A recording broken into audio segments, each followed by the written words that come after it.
Friends, welcome back to Edu Mantra. And myself, Ravi Sir, is bringing you back the chapter 10, the nervous system. तो in the last lecture we have introduced about the nervous system. तो हम लोगों ने nervous system का शुरुआत की थी और साथ में हम लोगों ने न्यूरॉन के बारे में स्टडी किया था और न्यूरॉन्स आपस में किस तरह फंक्शन करते हैं इसके बारे में हमने जानकारी ली थी. अब आगे बढ़ते हैं. आज हम लोग स्टडी करेंगे about nerves, synapse and impulse, which are the very important terms used in the nervous system and nervous coordination. चलिए रेडी. तो बिफोर दैट तो कुछ बेसिक टर्म्स जो नर्वस सिस्टम में या एक्टिविटीज़ में यूज़ होते हैं, सबसे पहले हम लोग उसको क्लियर करते हैं. तो because these terms need to be very clear in our mind, यानी कि जब हम लोग इस टर्म्स को यूज़ करेंगे तो इमीडिएटली उसका कंसेप्ट हमारे माइंड में बैठ जाना चाहिए. तो पहला है स्टिमुलस. मतलब स्टिमुलस किसको कहते हैं? उसको संवेदना भी कहते हैं. देन रेस्पॉन्स म्हणजे प्रतिक्रिया, क्योंकि they are the two fundamental terms. क्योंकि नर्वस सिस्टम काम कैसे करता है कि कोई स्टिमुलस जब हमारा नर्वस सिस्टम डिटेक्ट करता है तो उसके हिसाब से ही बॉडी क्या करता है, रिस्पॉन्स देता है. देन नर्वस सिस्टम में जो इन्फॉर्मेशन है वो ट्रैवल करता है in the form of signal, उसको कहते हैं impulse. Then synapse is the junction point. दो न्यूरॉन्स के बीच में जो जंक्शन होता है जहाँ पे वो दोनों मीट करते हैं उस पॉइंट को साइनैप्स कहते हैं. Then receptors are nothing but sense organs and effectors are the target organ, generally muscle और ग्लैंड्स, जो जनरली कंट्रोल में रहते हैं नर्वस सिस्टम के. और लास्ट में है नर्व सेंटर. यही सीपीयू का काम करता है, इंफॉर्मेशन को कलेक्ट करके टारगेट ऑर्गन को मैसेज भेज देता है. तो they are brain and spinal cord. तो एक एक करके हम लोग हर टर्म को डिटेल में थोड़ा स्टडी करेंगे so that the concept is clear throughout our life. तो already we had seen this interaction between the neurons कि सेंस ऑर्गन के मैसेज को ब्रेन तक लेके जाता है आपका सेंसरी न्यूरॉन. ब्रेन उसको एनालिसिस करके टारगेट ऑर्गन तक मैसेज भेज देता है थ्रू मोटर न्यूरॉन. और ब्रेन में ये काम जो न्यूरॉन करता है उसको एसोसिएशन नहीं तो प्रोसेसर न्यूरॉन कहते हैं. तो depending upon the stimulus target organ में रिस्पॉन्स जनरेट होता है. तो let's see one by one and this is the simplified you can C representation of the stimulus and the corresponding word response. तो सबसे पहले स्टिमुलस का meaning देखते हैं. What is stimulus? तो एनी काइंड ऑफ चेंज, किसी भी प्रकार का चेंज जो कोई भी ऑर्गेनिज्म परसीव करता है, मतलब सेंस करता है. तो any change which is perceived bye an organism which is may be external और इंटरनल, उसको स्टिमुलस कहते हैं. तो प्रॉपर डेफिनेशन देखते हैं. जैसे what is stimulus? Any kind of physical, भौतिक, केमिकल, रासायनिक या biological change occurring in external और internal environment of an organisms. यानी कि तो कोई भी फिजिकल एस्पेक्ट में या केमिकल एस्पेक्ट में या बायोलॉजिकल एस्पेक्ट में अगर चेंज आता है, चाहे वो एक्सटर्नल है या इंटरनल है ऑर्गेनिजम्स के इन्वायरमेंट में, तो उसको हम लोग स्टिमुलस कहते हैं. और ये स्टिमुलस वो है जो एक ऑर्गेनिज्म और ह्यूमन सेंस कर सकता है या परसीव कर सकता है with the help of sense organs. और स्टिमुलस तभी माना जाएगा which finally leads to a response. तो समझ जाइए कि stimulus is any kind of change जो एक ऑर्गेनिजम्स के एक्सटर्नल इंटरनल इन्वायरमेंट में हो रहा है. जैसे शरीर में कहीं पे आपको दर्द हो रहा है तो दैट इज द स्टिमुलस. तो बॉडी उसके हिसाब से फिर अपने पोजीशन को चेंज करता है या उसको ठीक करने के उपाय ढूंढता है, इजंट इट? और बाहर अगर गर्मी है या सर्दी, उसके हिसाब से बॉडी क्या करता है, अपने आप में एडजस्टमेंट करता है. तो any kind of physical, chemical और बायोलॉजिकल चेंज जो हमारे सेंस ऑर्गन रिसीव करते हैं और उसकी वजह से फिर बॉडी में जो चेंजेस आता है उसको कहते हैं रिस्पॉन्स. तो रिस्पॉन्स स्टिमुलस पे डिपेंड करता है. तो एग्जांपल लेते हैं. जैसे any kind of change in light intensity, water, temperature. जैसे यहाँ पे पिक्चर दिख रहा है, there is a hot flame जिसको एक पर्सन ने टच किया, तो that is a stimulus, physical stimulus. Then presence of food, useful material, enemy around the environment. जैसे you can see pizza, yummy pizza. and the person just is reacting to it. So sight and smell of food is a stimulus. Then any kind of infection, chemical or pollutants जो harmful होते हैं body के लिए, जैसे this person is caught a eye infection, आँखों में infection हो गया है, कैसी आँख लाल हो गई है, so eye infection, entry of the germ is a stimulus. तो रेस्पॉन्स किसको कहते हैं? तो रेस्पॉन्स मतलब प्रतिक्रिया, एनी रिएक्शन और change which occurs in the body due to given stimulus. तो पहले बताया स्टिमुलस और रेस्पॉन्स एक ही कॉइन के दो साइड है, जैसा स्टिमुलस होगा वैसा रेस्पॉन्स मिलेगा. तो any kind of response is nothing but the corresponding stimulus का रिजल्ट. तो इसको दूसरी तरह से देखते हैं. रिस्पॉन्स जो है वो किस पे डिपेंड करता है? It depends upon the nature and strength of stimulus. Stimulus का नेचर कैसा है, किस टाइप का है, और उसका स्ट्रेंथ क्या है, वीक है, स्ट्रांग है, ये डिसाइड करता है कि रिस्पॉन्स कैसा आएगा. जैसे वीक स्टिमुलस रहेगा तो माइल्ड या नो रिस्पॉन्स. अगर आपको खाली किसी ने टच किया तो ये naturally your response will be also mild. लेकिन अगर आपको किसी ने मारा तो ultimately response will be strong. Okay, ईंट का जवाब पत्थर से देते हैं कि नहीं? नाउ तो हम लोग एग्जांपल देते हैं. को रिस्पॉन्स जो आते हैं या तो वो मस्कुलर रिस्पॉन्स होते हैं. तो मस्कुलर रिस्पॉन्स में है जैसे withdrawal of hand on touching anything which is either hot और when there is a injury. जैसे इस पिक्चर में दिख रहा है कि person has touch the hot flame and immediately उसका हाथ क्या हो गया, पीछे हट गया. तो this withdrawal of hand is the response and the hot flame is the stimulus. Stimulus strong था, इसके लिए रिस्पॉन्स भी स्ट्रॉन्ग आया. Then the response can be A glandular response, मतलब केमिकल रिस्पॉन्स. हमारे बॉडी में सीक्रेशंस प्रोड्यूस होते हैं. जैसे एग्जांपल है वाटरिंग ऑफ द माउथ, मुंह में पानी आना. पानी कब आता है मुंह में? जब हमें भूख लगती है या सामने कोई डिलीशियस खाना होता है तब मुंह में पानी आ जाता है. तो उस watering of the mouth is nothing called salivation. जैसे एक यम्मी पिज़्ज़ा अगर आपके सामने रखा जाए, आप उसको स्मेल करें या देखें तो immediately the sight and smell of food, यहाँ पे पिज़्ज़ा है, will lead to salivation in the mouth, आ गया आपके माउथ में. और तीसरा है कभी कभी स्टिमुलस ऐसा होता है कि मस्सल और ग्लैंड दोनों रिएक्ट करते हैं. तो there will be both muscular and glandular response. जैसे अगर आपके आँखों में कुछ इरिटेशन हो गया है या कोई जर्म की एंट्री हो गई या चोट लगी तो इमीडिएटली देखिए आईलिड्स भी ब्लिंक करते हैं और साथ में आंखों में आंसू भी आता है. So eye infection leads to blinking of eye and also what you can see secretion of the tear. Also dirt का एंट्री, डस्ट का एंट्री, तो everything will lead to what muscle as well as what glandular secretion. तो इसका मतलब है response खाली muscular हो सकता है, यानी कि मूवमेंट से रिलेटेड, ग्लैंडुलर हो सकता है, सीक्रेशन से रिलेटेड, या दोनों हो सकता है, मस्कुलर भी और ग्लैंडुलर भी साइमल्टेनियसली. तो डिपेंड करता है. तो that's why I said the response depends upon the stimulus. Now we will try to understand the term called impulse and synapse, जिसको बाद में हमको डिटेल में स्टडी करना है. तो इम्पल्स जो है, तो ये देखिए ऊपर जो पिक्चर आपको दिख रहा था उसमें नर्व सेल्स आर इंटरकनेक्टेड और उनके बीच में इम्पल्स का फ्लो हो रहा है जो एक ग्लो जैसा दिख रहा है आपको, लाल कलर का ग्लो. तो it is a wave of electrochemical signal.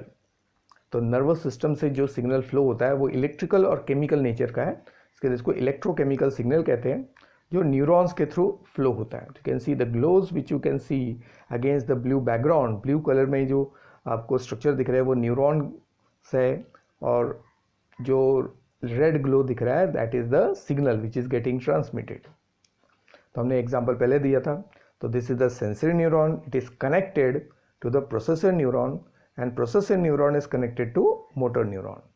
तो सेंसरी न्यूरॉन से प्रोसेसर न्यूरॉन तक इम्पल्स का कंडक्शन होता है, फिर प्रोसेसर न्यूरॉन उसको अंडरस्टैंड करके मोटर न्यूरॉन तक मैसेज भेजता है और मोटर न्यूरॉन का ये इम्पल्स फिर टारगेट ऑर्गन तक चले जाता है. तो this we have already seen. फिर next is what is synapse. तो synapse is the gap junction, microscopic gap junction, जो एक न्यूरॉन के डेंड्रॉन से दूसरे न्यूरॉन के एक्सॉन के साथ कनेक्टेड रहता है. कैन सी ऊपर आपको दिख रहा है एक न्यूरॉन का एक्सॉन ऊपर दिख रहा है और नीचे है डेंड्रॉन, और दोनों के बीच में डायरेक्ट कांटेक्ट नहीं है, एक गैप है, और उस गैप में आपको पार्टिकल्स दिख रहे हैं ग्लो होता हुआ, वो केमिकल मैसेंजर्स है, दे आर न्यूरोट्रांसमीटर्स। और इसी के थ्रू क्या होता है, एक न्यूरॉन से दूसरे न्यूरॉन में सिग्नल ट्रांसफर होता है। So that is the gap junction. यहाँ पे आप सेंसरी और न्यूरो और प्रोसेसर के बीच के साइनेप्स को देख रहे हैं। ये पहला साइनेप्स है, फिर प्रोसेसर न्यूरॉन और मोटर न्यूरॉन के बीच के साइनेप्स को हमने देख रहे हैं। तो ये दोनों है साइनेप्स। फिर एक छोटा सा पिक्चर इसमें देख रहा है कि ऊपर वाला है जो स्ट्रक्चर है वो एक्सॉन का नॉट टर्मिनल एंड है, और नीचे वाला है डेंड्रॉन का टर्मिनल एंड डेंड्राइट, और दोनों के बीच में देखिए गैप दिख रहा है जिसमें पार्टिकल्स दिख रहे हैं, और इस गैप को ही हम लोग साइनेप्स कहते हैं, इसको साइनेप्टिक जंक्शन भी कहते हैं। तो समझा आपको? तो हमको साइनेप्स बाद में फिर से स्टडी करना है डिटेल में। और इस पिक्चर में आपको देखिए न्यूरॉन के जंक्शंस और साइनेप्स दोनों दिख रहे हैं, साथ में इलेक्ट्रोकेमिकल सिग्नल का फ्लो भी दिख रहा है। तो you can see very beautiful, you can see what graphic picture. Now receptors किसको कहते हैं? तो receptors are also called as sensory cells, या उनको सेंस ऑर्गन्स भी कहते हैं। तो वो सारे ऑर्गन्स या टिश्यू सेल्स हैं जो बॉडी में सिग्नल को रिसीव करते हो। तो they are specialise cells, tissue और ऑर्गन जिनका काम है कि एक्सटर्नल इंटरनल स्टिमुलस को डिटेक्ट करना। तो स्टिमुलस हमको मालूम है any kind of change in our surrounding, external internal. तो दे कन्वर्ट द स्टिमुलस। तो जैसे ही कोई रिसेप्टर एक स्टिमुलस को रिसीव करता है, उसको फिर इमीडिएटली इलेक्ट्रोकेमिकल इंपल्स में कन्वर्ट कर देता है, और फिर वो पहुंच जाता है नर्व सेंटर में through sensory neuron. So this is the basic you can C function of receptor. Receptor का काम है कि अपने सराउंडिंग के सारे इंफॉर्मेशन को डिटेक्ट करके उसको नर्व सेंटर तक पहुंचा देना। So for example you got, you can see tongue में होते हैं taste bud. So this is one single taste bud in the tongue. Then you got rod cell and you got the cone cell in the retina. आंखों के अंदर दो type के cells होते हैं, rod cell and cone cells, and this two cell detect the light. Rod cell brightness को detect करता है, कोन सेल कलर को डिटेक्ट करता है। And these are the 5 main sense organ, external sense organ. You got skin जो touch, pressure और temperature को detect करता है, आईज लाइट को डिटेक्ट करता है, ईयर्स साउंड और बैलेंस को मेंटेन करता है, और नोज जो है स्मेल जो केमिकल्स के रूप में सेंस होते हैं, और टंग भी टेस्ट को डिटेक्ट करता है जो भी केमिकल्स को सेंस करता है। तो these are the 5 sense organs. Now the last two term will see effectors and nerve centre. Effectors are also called target organ. तो ये वो ऑर्गन है जिनको नर्व सेंटर मैसेज देता है फॉर द फाइनल रिस्पॉन्स। तो जो भी रिस्पॉन्स है वो टारगेट ऑर्गन में ही इफेक्ट प्रोड्यूस होता है। So they are the tissue और ऑर्गन जो नर्व सेंटर के मैसेज को रिसीव करते हैं and undergo necessary desired change. तो बॉडी में जो भी चेंजेस आते हैं they are actually because of the effect of effectors. तो मेनली 2 टाइप के इफेक्टर्स हैं जिनको नर्वस सिस्टम कंट्रोल करता है, एक था मसल्स और दूसरे हैं ग्लैंड्स। तो remember, muscles and glands are the 2 main effector organs या टारगेट ऑर्गन जिनको नर्वस सिस्टम कंट्रोल करते हैं। तो ग्लैंड्स में देखिए आपको एग्जांपल है लीवर, फिर स्टमक के अंदर है गैस्ट्रिक ग्लैंड्स, और नीचे आपको येलो कलर का लीफलेस स्ट्रक्चर दिख रहा है वो है पेंक्रियास। तो this is very famous, you can see diagram जो आपको मालूम है, the 3 glands of our digestive system. Now तो मसल्स जो है जैसे ही उनको सिग्नल मिलता है नर्वस सिस्टम से, दे अंडरगो कॉन्ट्रैक्शन। कॉन्ट्रैक्शन मतलब संकुचन, उनका लंबाई हो जाता है छोटा, and that causes the movement of that concerned part of the body. तो इट कैन बी वॉलंटरी और इनवॉलंटरी मूवमेंट्स। तो दोनों को नर्वस सिस्टम से मैसेज मिलता है, और ग्लैंड्स का काम है कि जैसे ही उनको सिग्नल मिलता है they start releasing the secretions या केमिकल को वो रिलीज करते हैं। These chemicals are either hormones और एंजाइम्स। तो डिपेंडिंग अपॉन इम्पल्स क्या था, स्टिमुलस क्या था, तो ग्लैंड्स या तो हार्मोन्स रिलीज करेंगे नहीं तो एंजाइम्स रिलीज करेंगे। Last is what is nerve centre. तो this is the main centre of control and coordination. तो स्टिमुलस का सारा इंफॉर्मेशन ये नर्व सेंटर में सबसे पहले आता है, नर्व सेंटर उसको प्रोसेस करके टारगेट ऑर्गन्स को मैसेज भेज देते हैं। तो got two main centres of control coordination. सबसे मेन है ब्रेन, जो हेड में लोकेटेड है, this is the brain. And brain से टेल जैसा स्ट्रक्चर जो निकलता है, जो स्पाइनल कॉर्ड से पास होता है, that is spinal cord. This is the second main centre of control and coordination. अब ये कंट्रोल एंड कोऑर्डिनेशन के जो सेंटर्स हैं, नर्व सेंटर्स है, बेसिकली क्या करते हैं? तो उनका पहला काम है receive the stimulus from the receptor. तो रिसेप्टर से वो स्टिमुलस को रिसीव करते हैं सबसे पहले, फिर इस स्टिमुलस को, मैसेज को वो एनालाइज करते हैं, उसको प्रोसेस करते हैं थ्रू एसोसिएशन न्यूरॉन।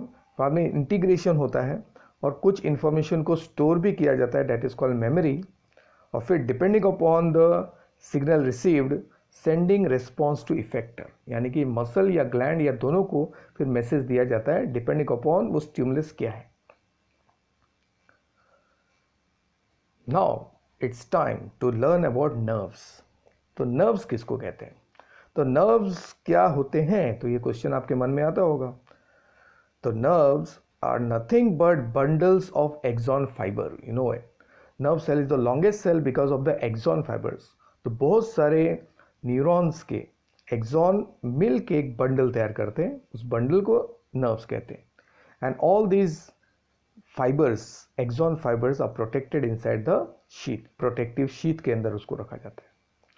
सो नर्व्स इमर्ज कैसे होते हैं? तो आइदर फ्रॉम ब्रेन और स्पाइनल कॉर्ड, पिछले पिक्चर में भी देखा था हमने, because brain and spinal cord are the main centre of control and coordination. और फिर वो बॉडी के डिफरेंट पार्ट्स में ब्रांच आउट होते हैं, so that each and every part of the body is connected, क्योंकि हर पार्ट से आपको मैसेज रिसीव भी करना है और हर पार्ट को मैसेज देना भी है। तो ब्रेन से जो नर्व्स निकलते हैं उनको क्रेनियल नर्व्स कहते हैं। तो these are the cranial nerves emerging from the brain. और स्पाइनल कॉर्ड से जो नर्व्स निकलते हैं उनको स्पाइनल नर्व्स कहते हैं। तो हमें फिर से बाद में पढ़ना है in the types of nerves. तो बेसिकली हमने टाइप्स ऑफ नर्व्स यहाँ पे देख लिया दो। तो नर्व्स को हम लोग कंपेयर अगर करेंगे तो किससे कंपेयर कर सकते हैं? उनका स्ट्रक्चर जो है अगर कंपेयर करना है तो किससे करेंगे? कट सेक्शन में अगर नर्व्स को कंपेयर करेंगे तो they look like electrical underground cable, जिसमें हर वायर इंडिविजुअल इंसुलेटेड रहता है। तो this is the example of, you can C underground cable. एक बड़ा केबल दिख रहा है, छोटा केबल दिख रहा है। So they are the underground cable and they are protected by PVC sheath, ताकि you can see their current will not mix with each other, short circuit नहीं होना चाहिए, and they are very tough. The same manner, this is the cut section of nerves seen under the electron microscope. So this you can see cut section में आपको जो nerve fiber दिख रहे हैं वो एकदम आपका केबल की तरह दिख रहा है। So इसमें भी the bundles of the axon fiber आपको दिख रहे हैं। कितने बंडल दिख रहे हैं आपको मैं बताता हूँ, 1 2 3 4 5, 5 bundles you are able to see very clearly। और एक छोटा आधा भी दिख रहा है जो ट्यूबुलर शीथ में, जो कनेक्टिव टिश्यू का बनता है, उसमें प्रोटेक्ट करते हैं। तो इसमें जो आउटर मोस्ट कवरिंग रहता है, शीथ रहता है, उसको एपिन्यूरियम कहते हैं। सो दिस इज द एपिन्यूरियम। और जो इंडिविजुअल फिर छोटे छोटे बंडल्स बनते हैं उसको कहते हैं पेरिन्यूरियम। तो दीज आर द पेरिन्यूरियम। तो अभी इस कट सेक्शन को डायग्रामेटिक देखते हैं। तो पूरा का पूरा बंडल जो है उसको सबसे बाहर का जो कवर है जो आपको दिख रहा है उसको कहते हैं epineurium. Can see the arrow Poynting the outer most layer. उसमें फिर छोटे छोटे बंडल्स होते हैं जिसको फैस्कुला कहते हैं। और इनका जब कवर होता है उसमें से एक फैस्कुला, एक छोटा बंडल बाहर की तरफ निकला हुआ है, उसको कहते हैं, यू कैन सी फैस्कुला, उसके कवर को कहते हैं पेरिन्यूरियम। तो पूरे बंडल के कवर को एपिन्यूरियम और आपके सिंगल इंडिविजुअल बंडल के कवर को पेरिन्यूरियम। और पेरिन्यूरियम में से देखो सिंगल एक्सॉन फाइबर निकल रहा है। And this is the electron microscope of an axon bundle, जिसमें आपको दिख रहा है। और उसके जो आउटर कवर है वो है आपका पेरिन्यूरियम। तो ऐसे बहुत सारे you can see axon bundle मिलके फिर final you can see nerves तैयार होते हैं। नाउ ईच एक्सॉन फाइबर, जो फाइनल फाइबर जो होता है individual fibre, is covered by special fatty layer, white layer called myelin sheath, जो इंसुलेटर का काम करता है। जिस तरह इलेक्ट्रिकल वायर में भी हर वायर को इंसुलेशन रहता है, so that there is no short circuit. तो इसी तरह, so this is the single axon fiber और उसको बाहर से प्रोटेक्ट करने के लिए है myelin sheath. So I think you have learned. Now we will see the types of nerves. तो बेस्ड ऑन ओरिजिन, तो दो तरीके से नर्व्स को हम लोग क्लासीफाई कर सकते हैं. पहला है बेस्ड ऑन ओरिजिन, मतलब वो प्रोड्यूस कहाँ से होता है, और दूसरा है बेस्ड ऑन फंक्शन, मतलब नर्व्स का फंक्शन क्या है. तो बेस्ड ऑन ओरिजिन हमने पहले देखा, तो दो टाइप के होते हैं, ब्रेन से निकलने वाले cranial nerves and spinal cord से निकलने वाले स्पाइनल नर्व्स. तो cranial nerves are the nerves which either arise और रीच टू द ब्रेन. तो देर आर टोटल 12 पेयर्स, 12 जोड़ी क्रेनियल नर्व्स है. And spinal nerves are the nerves arising from spinal cord और reaching to spinal cord. तो there are total 31 pairs. और function के हिसाब से वो नर्व जिसमें खाली सेंसरी फाइबर्स है, they contain only sensory fibre, carry impulse to brain, को कहते हैं सेंसरी नर्व. और जिनमें खाली मोटर फाइबर्स होते हैं तो उनका काम है कि इम्पल्स को इफेक्टर तक लेके जाना. और जिनमें दोनों टाइप के फाइबर्स होते हैं, सेंसरी फाइबर्स भी और मोटर फाइबर्स भी, इसको कहते हैं मिक्स्ड. तो अभी हम लोग फंक्शन के हर टाइप को डिटेल में स्टडी करते हैं थोड़ा. तो पहला है सेंसरी नर्व. तो सेंसरी नर्व में खाली सेंसरी फाइबर्स होते हैं, यानी कि they are made up of sensory axons of sensory neurons. Sensory neurons के जो एक्सॉन से जो बंडल बनता है वो सेंसरी नर्व कहलाएगा. So they carry impulse of stimulus, क्योंकि they are connected to the sense organ. तो उसके स्टिमुलस को रिसेप्टर से, मतलब सेंस ऑर्गन से, वो नर्व सेंटर तक लेके जाते हैं, ब्रेन या स्पाइनल कॉर्ड तक लेके जाते हैं. फॉर एग्जांपल है ऑप्टिक नर्व. तो आंखों के रेटिना से जो नर्व निकलता है उसको कहते हैं ऑप्टिक नर्व. तो इसका काम है आंख के विजन के मैसेज को ब्रेन तक लेके जाना. तो this is the picture. So we can see the eyeball. Eyeball के अंदर you can see the orange colour का लेयर है रेटिना. तो रेटिना से जो फाइबर निकल रहा है वो ब्रेन में जा रहा है, and this fibre is called sensory nerve और ऑप्टिक नर्व. फिर मोटर नर्व वो है जिसमें खाली मोटर फाइबर्स होते हैं. तो मोटर फाइबर्स का काम क्या है, दे carry impulse of response from nerve centre, brain या स्पाइनल कॉर्ड से ये मैसेज को इफेक्टर ऑर्गन्स, मसल और ग्लैंड तक लेके जाते हैं. यानी कि बॉडी को जो भी रिएक्शन करना है वो इस नर्व्स के द्वारा पहुंचाया जाता है. जैसे ऑक्यूलो मोटर, ऑक्यूलो मतलब आंख, मोटर मतलब मूवमेंट. तो आंख के मूवमेंट के लिए जो मैसेज है उसको ऑक्यूलो मोटर नर्व्स जो ब्रेन से अराइज होता है और उसको आई बॉल के मसल्स तक पहुंचाया जाता है, जिससे आई बॉल का मूवमेंट होता है. So this is the eye ball. Eyeball से connected you can see the muscles, जो रेड में आपको दिख रहे हैं, दीज आर द मसल्स. और उनके साथ कनेक्टेड है आपके ऑरेंज कलर का फाइबर.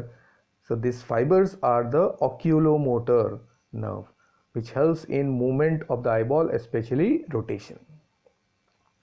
और मिक्स नर्व वो होते हैं जिनमें सेंसरी फाइबर के साथ साथ मोटर फाइबर्स भी होते हैं. तो दोनों फाइबर का अलग अलग बंडल मिल के जो बंडल बनता है उसको कहते हैं मिक्स नर्व. तो दे कैरी इम्पल्स बोथ वे, क्योंकि उसमें सेंसरी फाइबर्स जो है वो मैसेज को ब्रेन तक लेके आएगा और मोटर फाइबर ब्रेन के मैसेज को इफेक्टर तक लेके जाएगा. तो that's why it can carry the message from receptor to brain and brain to effectors. तो उसका एक सबसे अच्छा एग्जाम्पल है स्पाइनल नर्व. स्पाइनल कॉर्ड से निकलने वाले सारे नर्व्स में दोनों टाइप के फाइबर्स होते हैं. तो that's why spinal nerve is a typical mix nerve. तो you can see we have can see the cut section of the spinal cord का राइट साइड दिख रहा है. ऊपर की तरफ से जो रेड फाइबर निकला है तो ये है सेंसरी नर्व. नीचे की तरफ से जो फाइबर निकला है ये मोटर नर्व है. That is a mistake. You can see what clarify, it is a motor nerve. तो दोनों नर्व मिल के जो फाइबर बना है वो है मिक्स्ड स्पाइनल नर्व. तो remember student, just there is a mistake in the labelling. ऊपर वाला नर्व है सेंसरी नर्व, नीचे वाला नर्व है मोटर नर्व. तो दोनों फिर एक दूसरे के साथ कनेक्ट होते हैं. तो जो फाइबर बंडल बन गया अभी वो है mixed spinal nerve. Now we will understand what is synapse. तो पहले हमने देखा था साइनैप्स के बारे में. It is a microscopic gap junction जो एक न्यूरॉन के डेंड्रॉन और एक दूसरे न्यूरॉन के एक्सॉन के बीच में रहता है. और उस गैप का साइज होता है about 20 nanometre, very small gap, और इस गैप को साइनेप्टिक जंक्शन भी कहते हैं। तो वही पिक्चर जो हमने पहले देखा था उसको थोड़ा डिटेल में देखते हैं। तो you can see the axon fibre और यह है नीचे से डेंड्रॉन फाइबर। तो दोनों फाइबर का कनेक्शन जिस पॉइंट पे हो रहा है वही साइनेप्टिक जंक्शन। तो actually it is the actual point of contact between axon knob of one neuron. तो एक्सॉन का टर्मिनल जो पार्ट है वो है axon knob and the dendrite end of the dendron. So ultimately axon or dendron are connected via axon knob and dendrite end. So दोनों के बीच में देखिए डायरेक्ट कांटेक्ट नहीं है, गैप दिख रहा है आपको, इसी गैप को साइनेप्टिक जंक्शन कहते हैं। नाउ एक्सॉन से जब इंपल्स एक्सॉन नॉब तक पहुंचता है तो एक्सॉन नॉब में होते हैं बैग्स, छोटे छोटे बैग जिसको एक्सॉन वेसिकल्स कहते हैं, और इन वेसिकल्स में होते हैं केमिकल न्यूरोट्रांसमीटर। सबसे इंपॉर्टेंट है एसिटिल कोलिन। तो ये एसिटिल कोलिन जो है it is released in the gap. तो देखिए वो पार्टिकल्स जो दिख रहे हैं वेसिकल से निकल के गैप में डिस्ट्रीब्यूट हो रहे हैं and they reach the dendrite terminal, और एज ए रिजल्ट जो सिग्नल है इम्पल्स का एक्सॉन में, जो सिंपल एक्सॉन नॉब में जो सिग्नल आया वो फाइनली इस गैप से ट्रांसफ़र होके डेंड्रॉन में चला जाता है। और उसके बाद में एक इम्पल्स का इंफॉर्मेशन जैसे ही ट्रांसफर हो जाता है वो सारे केमिकल जो रिलीज हुए थे they are removed with the help of enzyme. इस एंजाइम को कहते हैं एंजाइम एसिटिल कोलिन ईस्टरेज। तो ये एंजाइम एसिटिल कोलिन को निकाल देगा ताकि फिर से ये गैप जो है नए सिग्नल के लिए क्या है रेडी हो जाएगा। तो रिमेंबर, तो एक सिग्नल के लिए एक रिलीज एक can see what group of chemicals release होते हैं, फिर उनको वहाँ से निकाल देते हैं ताकि दूसरा इम्पल्स ट्रांसफ़र हो सके। क्योंकि गलती से अगर वहाँ पे एसिटिल कोलिन रह गया तो उससे क्या होता है, इम्पल्स ब्लॉक हो जाता है। नाउ अब last part of the today's lecture will be we'll see how the impulse is transmitted. So simple में you can see our eye which is a receptor has seen a glass of water or a juice. तो ये message वो sensory neuron से पहुंचा दे रहा है brain में। तो ब्रेन में होता है रिले न्यूरॉन, उसी को हम लोग प्रोसेसर न्यूरॉन कहते हैं, एसोसिएशन न्यूरॉन कहते हैं, उसको अंडरस्टैंड करता है। फिर ब्रेन इस मैसेज को कि भाई मुझे पानी पीना है तो वो हाथों के मसल्स पे वो मैसेज भेज देता है and the hand then holds that water and then bring it towards the mouth for drinking. तो this is the simple direction of transmission of electrochemical impulse. जो इम्पल्स है उसको इलेक्ट्रोकेमिकल इम्पल्स कहते हैं। लेकिन अभी हमें समझना है कि ये जो इम्पल्स है उसको इलेक्ट्रोकेमिकली क्यों कहते हैं, क्योंकि it is partially electrical and partially chemical nature का। यानी कि जो इम्पल्स फ्लो होता है वो प्योरली इलेक्ट्रिकल और प्योरली केमिकल नहीं होता है, partially electrical and partially chemical. तो वो कैसे है, इलेक्ट्रिकल कौन से सेगमेंट में है, केमिकल कौन से सेगमेंट में है। तो इसी पिक्चर को हम लोग लेते हैं। You can say sensory neurons connected to relay neuron, relay neuron is connected to motor neuron. Remember, relay neuron ही other name is for processor neuron, association neuron और interneuron।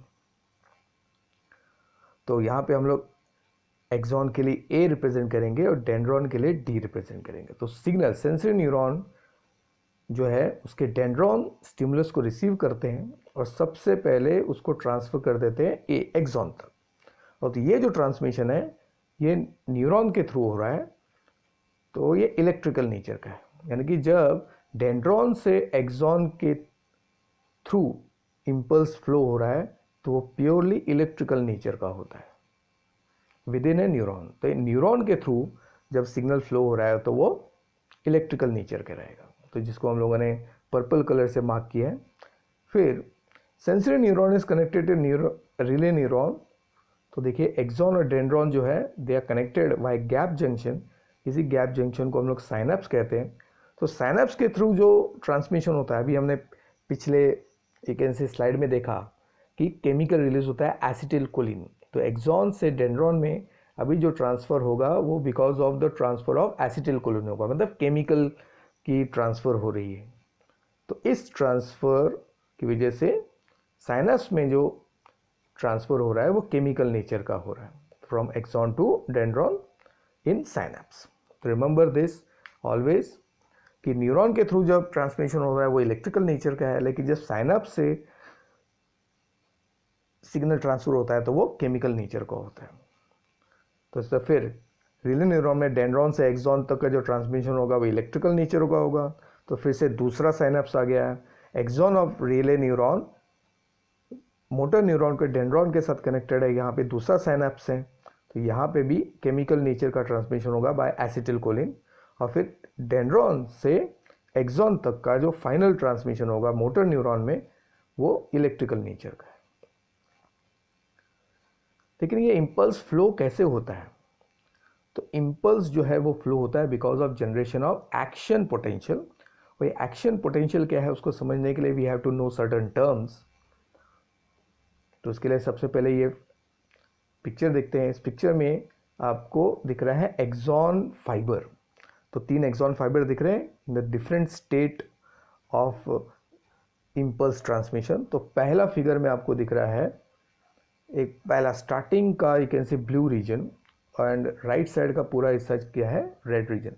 तो रेड हिस्सा जो है उसमें आपको दिख रहा है कि अंदर की तरफ नेगेटिव चार्ज है, बाहर की तरफ पॉजिटिव चार्ज है।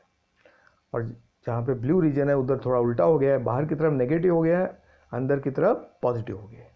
तो इसी प्रोसेस को क्या कहते हैं, इस फिनोमेना को क्या कहते हैं? तो नॉर्मली जब किसी न्यूरॉन से कोई सिग्नल पास नहीं हो रहा है तो उसका कंडीशन एकदम रेड रीजन जैसा होता है, और इसको कहते हैं हम लोग पोलराइजेशन। यानी कि एक्सॉन फाइबर में नॉर्मली अंदर की तरफ नेगेटिव चार्ज होता है, बाहर की तरफ पॉजिटिव चार्ज होता है। तो ये हम लोग एक्सॉन फाइबर के प्लाज्मा मेम्ब्रेन की बात कर रहे हैं। तो polarisation is also called resting region और रेस्टिंग स्टेट, क्योंकि यहाँ पे अभी कोई सिग्नल ट्रांसफ़र नहीं हो रहा है, और उसमें जो पोटेंशियल है वो है -60 से लेके -85 मिली वोल्ट्स। तो इज अ रेस्टिंग स्टेट और resting region of the axon fibre. कि जैसे एक्शन पोटेंशियल जनरेट होता है, मतलब एक्सॉन फाइबर को एक स्टिमुलस रिसीव होता है डेंड्रॉन से, तो फिर मूवमेंट ऑफ आयन स्टार्ट हो जाता है। सोडियम जो है, सोडियम आयन उसकी एंट्री होने लगती है, तो उसको कहते हैं सोडियम इन्फ्लक्स। हम लोग बाद में डायग्राम से देखेंगे ठीक से। तो वो अंदर आने लगता है एक्सॉन फाइबर के, और उसकी वजह से हो जाता है उल्टा कि उस रीजन में, ब्लू रीजन में क्या होता है कि अंदर पॉजिटिव चार्ज और बाहर नेगेटिव चार्ज हो जाता है। तो इस फिनोमेना को हम लोग कहते हैं depolarisation, which is the excited state, and that region of the axon is called excited region, जिसमें पोटेंशियल इज +32 +45 मिली वोल्ट्स।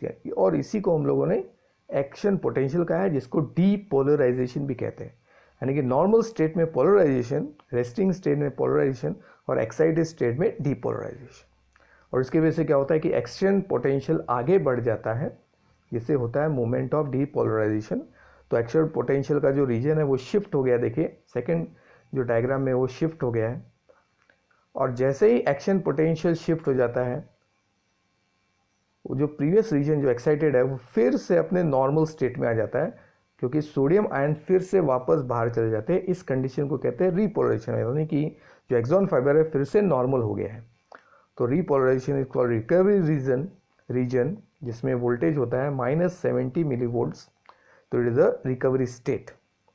यानी कि एक्सॉन फाइबर का कोई भी रीजन सबसे पहले पोलराइज रहता है, मतलब नो एक्साइटेशन। उसके बाद में जैसे ही सिग्नल मिलता है तो उसका स्टार्टिंग पॉइंट हो जाता है depolarise because of generation of action potential, और बाद में जब वो एक्शन पोटेंशियल आगे बढ़ता है तो वो एक्साइटेड रीजन फिर से पोलराइज हो जाता है। तो फिर से पोलराइज होने को कहते हैं रीपोलराइजेशन।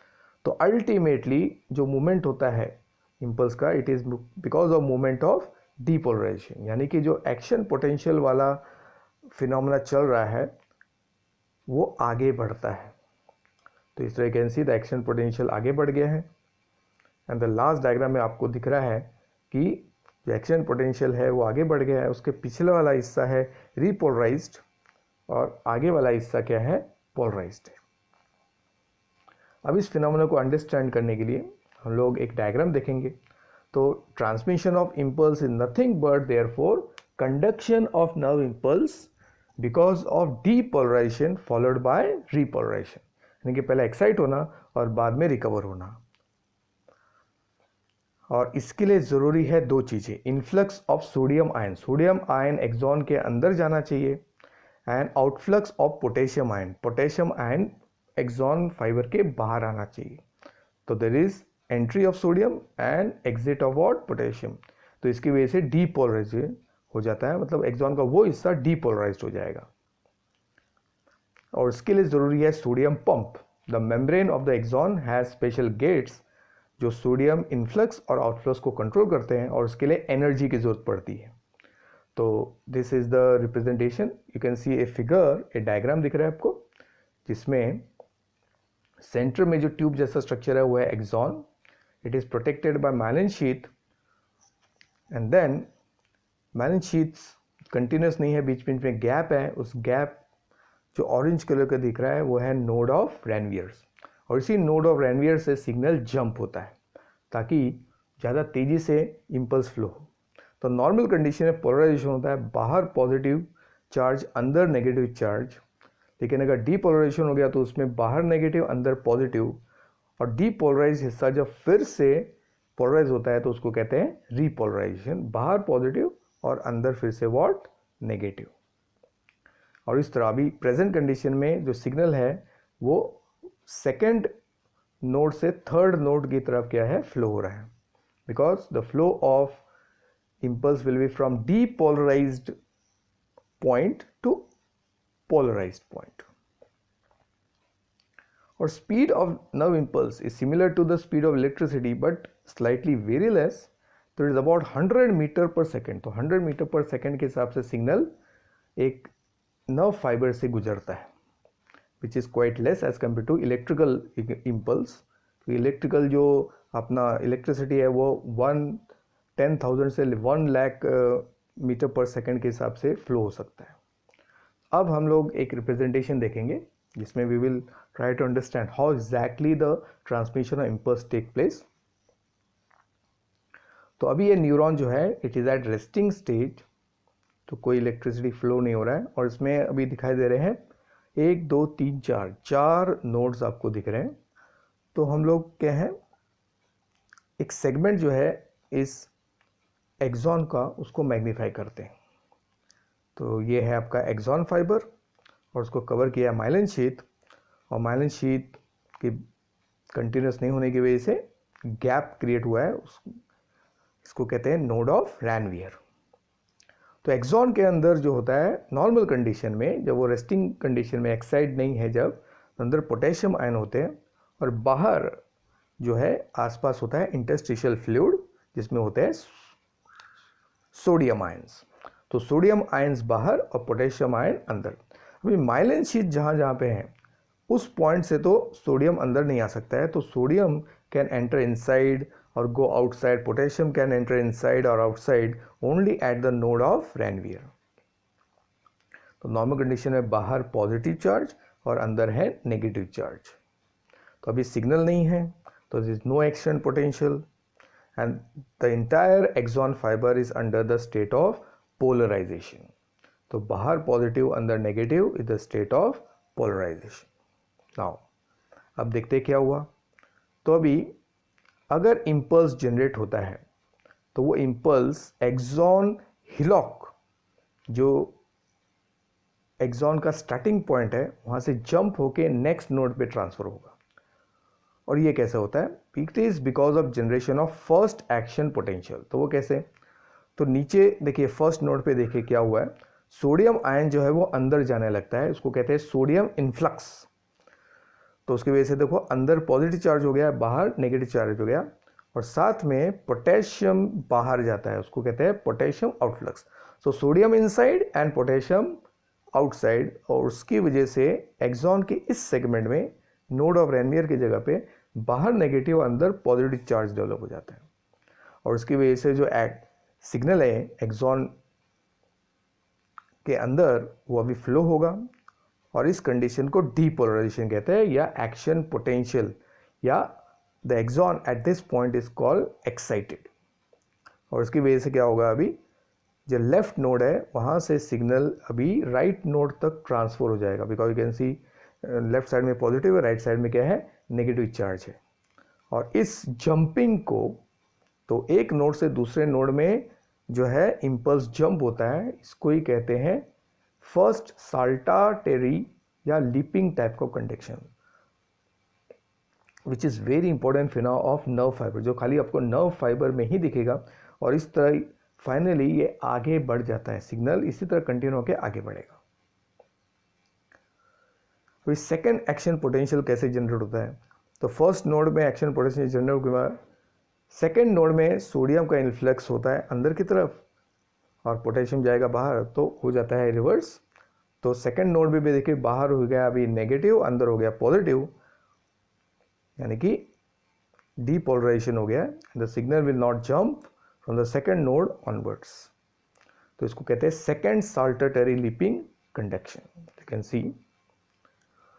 और पहले नोड में सोडियम जो है वो वापस बाहर निकलता है, सोडियम आउटफ्लक्स होता है, और पोटेशियम फिर से अंदर चले जाते हैं, पोटेशियम फिर से अंदर होता है। इसका मतलब है the previous node again becomes polarised, तो इसका मतलब वो रीपोलराइज्ड हो जाते हैं। क्या हो जाते हैं, रीपोलराइज्ड। तो इस तरह सिग्नल क्या है, एक नोड से दूसरे नोड में फॉरवर्ड डायरेक्शन में फ्लो होता है। And when a segment of axon again becomes repolarised, उसको रिकवरी स्टेट कहते हैं, it's also called recovery state. तो इस तरह फाइनली ये प्रोसेस बढ़ेगा and you can see the saltation or lipping condition continues through the entire, you can see, axon fiber. So this is the summary of the transmission of impulse. You got the cyton, receive the signal, and axon से ये signal क्या है, flow होगा towards the end, and the direction of electrochemical impulse is from cyton towards the end of the axon. The thing you have understood today's lecture, so remember the flow of impulse is mainly because of depolarization followed by repolarization. So students, I think you understood the today's concept. So we will meet you again in the next lecture where we will start learning about the brain and spinal cord. Until that, bye bye for now and see you next lecture very soon. So have a good day or good night. Bye bye dear.